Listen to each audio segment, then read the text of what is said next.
Welcome to the Deep Dive.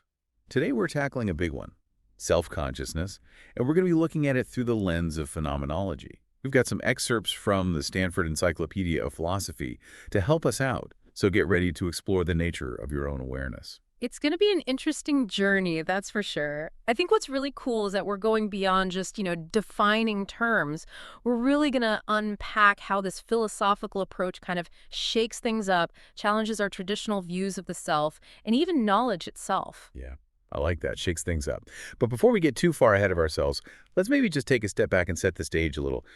What exactly is phenomenology? I mean, I know it has something to do with experience and consciousness, but what makes it unique? What's the unique angle here? Well, think of it this way. Phenomenology really looks at experience from a first-person perspective. So it's not about analyzing the brain or behavior from the outside, but it's about understanding how things appear to us, that's likeness of our conscious lives. It's like, imagine trying to explain the taste of chocolate to someone who's never tasted it before. You can use words, you can use metaphors, but that actual experience is unique to each person. Okay, so it's getting at that subjective, lived reality of experience. I can definitely see why that would be appealing to a philosopher. But how does self-consciousness fit into all of this? That's a great question. Phenomenologists actually make a fascinating distinction between what they call reflective and pre-reflective self-consciousness. And this is where things get really interesting. So reflective self-consciousness, that's the kind we're probably most familiar with. It's when you're actively thinking about yourself, your thoughts, your feelings, who you are, your place in the world, like kind of what we're doing right now, actually. Yeah, it's that inner monologue, right? It's the me thinking about me. Gotcha. But what is this pre-reflective business? Okay, so imagine you're driving a car. Okay, so reflective consciousness, that would be like you consciously checking your mirrors, thinking about your route, making decisions. But pre-reflective consciousness, that's like that constant background awareness of, your body's position, the feel of the steering wheel, the flow of traffic around you.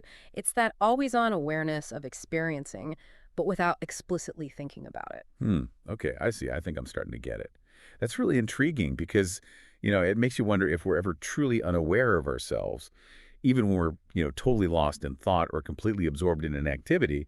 It's like, is there always some part of us that's aware of experiencing? Exactly. And this seemingly simple awareness, it actually throws a wrench into some traditional views of the self. Like if our very experience is already kind of shaped by this pre-reflective awareness, what does that say about free will or the idea of a separate thinking I? Those classic philosophical questions. Yeah, it definitely gets right to the heart of some pretty big philosophical debates. Yeah. So this pre-reflective awareness, it's not just some passive background hum, right? It's actively shaping how we experience the world and even who we think we are. Absolutely. That's a key point. For phenomenologists, they actually argue that this pre-reflective awareness is what makes an experience conscious in the first place. It's that fundamental for me-ness of experience. I can see that you're nodding along as I'm talking, but my experience of seeing you is fundamentally different from your experience of nodding. Yeah, it's like it's mine, isn't it? It reminds me of that idea, I think it's called epistemic asymmetry. It's that we have this, unique first-person access to our own experiences that no one else can have. You're exactly right. It all comes back to that for-me-ness, that idea is at the heart of epistemic asymmetry, and it has huge implications for how we understand knowledge and the self, Yeah. big stuff. I can definitely see how this gets philosophers all fired up. Yeah. So we've talked about how this pre-reflective self-consciousness shapes our experience, and it's tied to this epistemic asymmetry thing. Are there any other reasons why this matters, especially for philosophers? Oh, absolutely. There's one that comes to mind right away. It actually helps explain a classic philosophical puzzle that's been debated for centuries. Immunity to error through misidentification. It's a mouthful, I know. But the question is, can you ever be wrong about being the one having an experience? Well, that's a good question. I mean, I can definitely be wrong about what I'm experiencing, but can I be wrong that it's me who's experiencing it? That's interesting. Exactly. And phenomenologists say that pre-reflective self-consciousness helps explain why this is the case. This basic, always-on awareness is so fundamental that it can't be mistaken. It's like the bedrock of our experience, and therefore it's immune to this particular type of error. So it's not just about being aware of ourselves, but about the very structure of consciousness itself. This pre-reflective awareness it's shaping how we experience the world. It's tied to who we think we are, and it even determines what we can be wrong about. It really is always on. And that actually brings us to another really tricky concept, which is the problem of infinite regress. Basically, if our awareness of ourselves requires another act of awareness and so on and so forth, wouldn't we get caught in this endless loop? Yeah, that's fascinating. It does seem like that could be a problem. Like if awareness requires an awareness of awareness and then awareness of that awareness, well, where does it stop? Yeah, you're spot on. But phenomenology offers a pretty elegant solution to this problem. They say that this pre-reflective self-consciousness isn't an object of awareness, it's the very condition that makes awareness possible. It's not something we think about, it's what makes thinking possible in the first place. So there's no need for that endless chain of awareness because this basic awareness it's just always already there. It's the starting point, not the result of some other mental process. Okay, that makes sense. But I'm sure philosophers have some counter arguments to this, right? I mean, this stuff is pretty mind-bending. Oh, of course. There are always counterarguments. One that comes to mind is from Uriah Kriegel. He argues that even pre-reflective self-consciousness, even that basic level, it still involves a kind of self-representation. Like there's still this subtle object-directed awareness, like a self-directed spotlight illuminating the experience itself. Hmm. So even at this really basic level of awareness, we're still sort of taking our own experiences as objects. It seems like such a subtle distinction. I wonder, is this a genuine disagreement with the phenomenological view or just a different way of describing the same thing? That's an excellent question, and that's one that as a philosopher, are perfectly positioned to explore. Is this a fundamental difference or just a matter of emphasis? It's definitely worth thinking about. But, for now, maybe we should shift gears a bit. We've been talking about self-consciousness as if it's all happening in some disembodied mind, which isn't really how we experience the world, is it? You're right. Our bodies are right there in the thick of it. How does phenomenology account for that? Yeah, exactly. Our bodies aren't just these vehicles that carry our minds around, right? Phenomenology really recognizes how deeply intertwined our bodies are with how we experience the world and ourselves. Okay, so we're not just brains in jars. That makes sense. But how does this embodied perspective actually change how we think about self-consciousness? Well, phenomenologists talk about two ways that we experience our bodies. There's the reflective way, where we're consciously thinking about our bodies as objects, like when we look in the mirror and we think, hey, there's my body. But then there's also this more subtle pre-reflective way where our bodies are kind of implicitly present in our experience. Does that make sense? So like the difference between thinking about my body and just experiencing the world through my body. You got it. Think about reaching for a cup of coffee. You're not consciously thinking about like, okay, how's my arm moving? What muscles am I using? Your body's just seamlessly integrated into the experience. Like my body is the instrument through which I experience the world. Mm. But I don't need to be constantly aware of the instrument itself. It just works. Exactly. And this pre-reflective bodily awareness, it's crucial for, how we perceive and act in the world. It's not just what we perceive, but how we perceive it, through the lens of our own unique embodied perspective. Oh, I see. So this is where that pre-reflective self-consciousness we were talking about earlier, this is where it really comes into play, right? It's not just in our minds, it's in our bodies too. Absolutely. Our sense of agency and action, our bodily orientation in space, even our feelings and emotions, all these things, they contribute to our fundamental sense of self.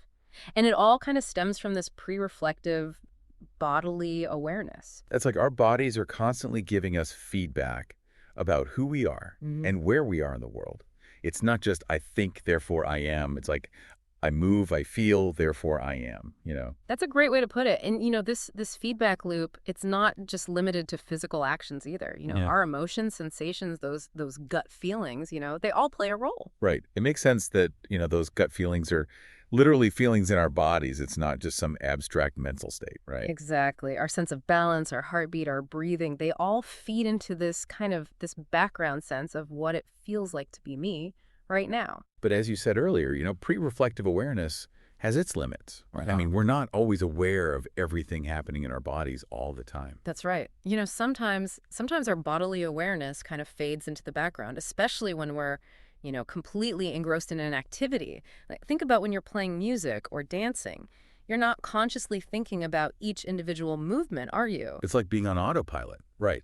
But that doesn't mean you've suddenly become disembodied. You're still there in your body, moving and grooving. Exactly. It's more like your bodily awareness is so seamlessly integrated with the activity that you don't need to consciously focus on it.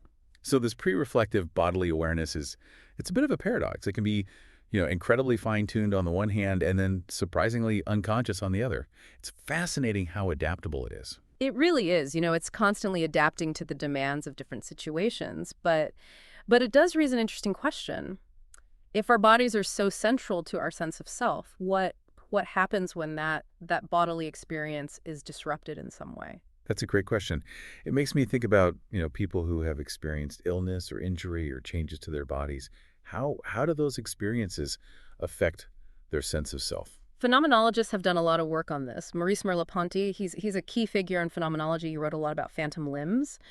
People who have lost a limb often still feel sensations in the missing limb, even though it's not there anymore. It's like their body image hasn't quite caught up with their physical reality. It's like their sense of self, their embodied self is still kind of rooted in a body that's no longer there. Precisely. And these cases are fascinating because they highlight the plasticity of our bodily self-awareness. It's not fixed, it's not static, but it's constantly being shaped by our experiences and interactions with the world.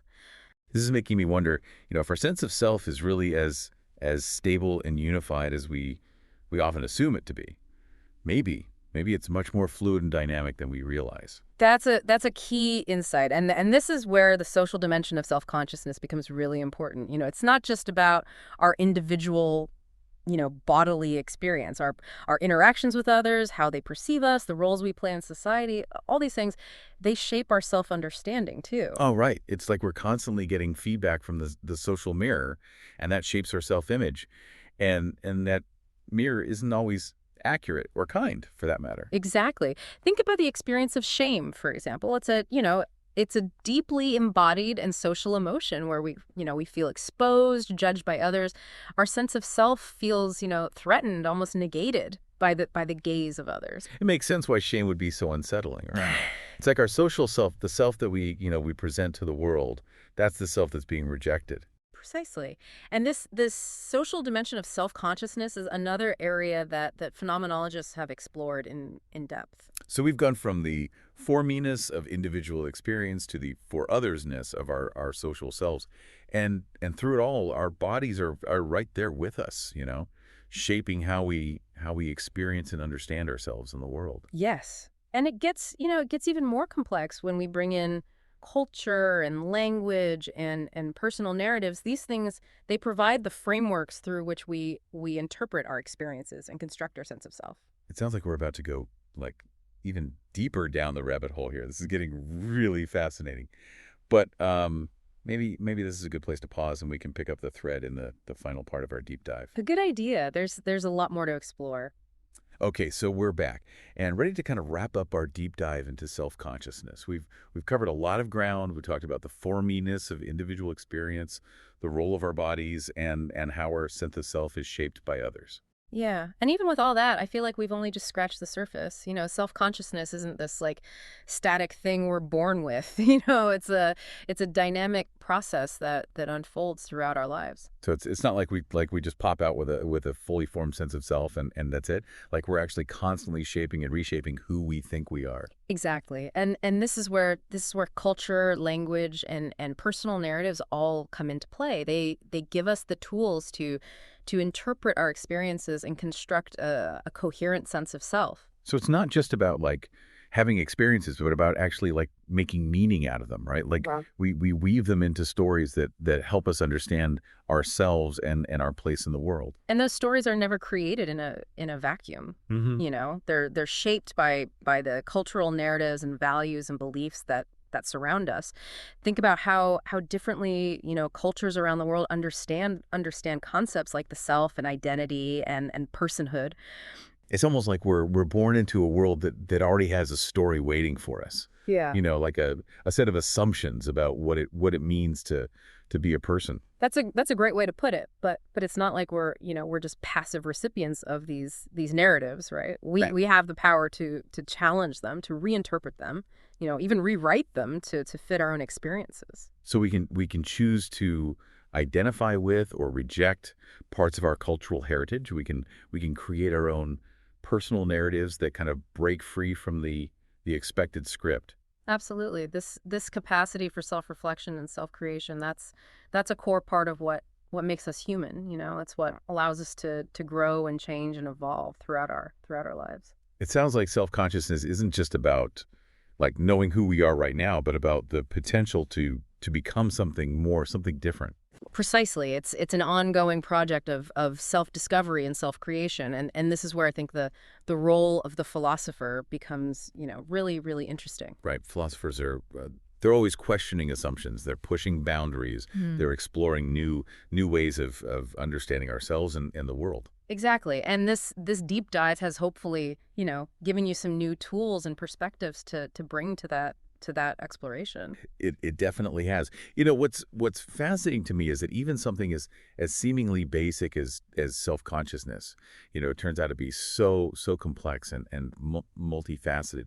We've really opened up like a whole universe of inquiry here. And that's the beauty of philosophy, right? There's always more to discover, more to question, more to explore. Exactly. So we'll leave you to ponder these ideas further. What insights resonated with you? What new questions have emerged for you? Perhaps this deep dive has sparked some thoughts about how phenomenology connects with other philosophical traditions that you've studied, or maybe it's made you question the very nature of the self itself. Is it a singular unified entity, or is it more like a collection of different layers and perspectives? Oh, so many intriguing questions to ponder, and that's what makes this whole topic so perfect for you.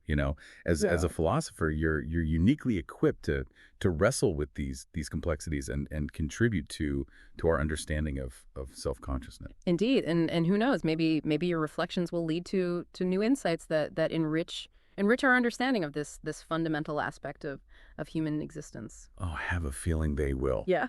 And with that, we'll bring this deep dive to a close. Thanks for joining us and keep those philosophical gears turning. Until next time.